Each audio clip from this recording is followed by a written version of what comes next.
One of the most significant and central holidays in Jewish life is Pesach, Passover. And the center point of the holiday is always the Seder that everyone attends and participates in. It's almost become a tradition among Jews, no matter how close or distant they are from their tradition, to attend a Pesach Seder. And on the Pesach Seder is a Passover plate that contains 6 different elements, including the matzah, together with the matzah, which makes it 7 actually.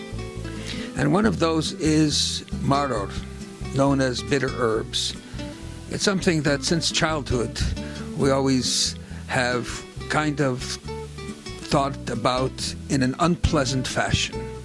We have to eat these bitter herbs. Now, why is it that at this festivity and wonderful celebration that we are commanded to eat something that is bitter and actually does not taste good and causes us sometimes to cough or to shed tears or to not be able to chew it or to swallow it, especially if you do it in accordance to the most strict observance patterns? When the Jewish people were enslaved in Egypt, the language that the Torah text utilizes to describe that very difficult period was Vayimoreru es chayehim, and they embittered the lives of the Jewish people. That embitterment is something that is at the core of our Jewish foundation and of the genesis of the Jewish people. In the same way as a child is born through a process that obviously requires some aspect of painful participation, as you will ask every mother who has given birth.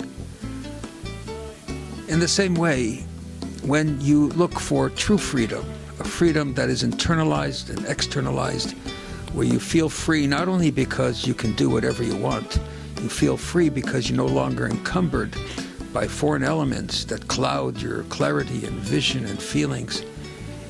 It's an effort, and often that effort could seem to be bitter, hard, arduous, requiring a lot of work. And so on Passover night, as we celebrate freedom, we have to also consciously recognize that there is bitterness in life. And that bitterness we taste and we feel it. And for that moment that we make the blessing and eat that bitter herb, we are actually not enjoying the Seder environment. At that moment, we would rather it would not be, but yet it becomes a very significant part of our process of becoming free. And so eating maror is not only to take us into the past, but to bring that experience of the bitterness of Genesis, of getting born, of going through difficulties, of going through challenges, of overcoming all kinds of obstacles, and then becoming absolutely free to be a servant to no one except Almighty God.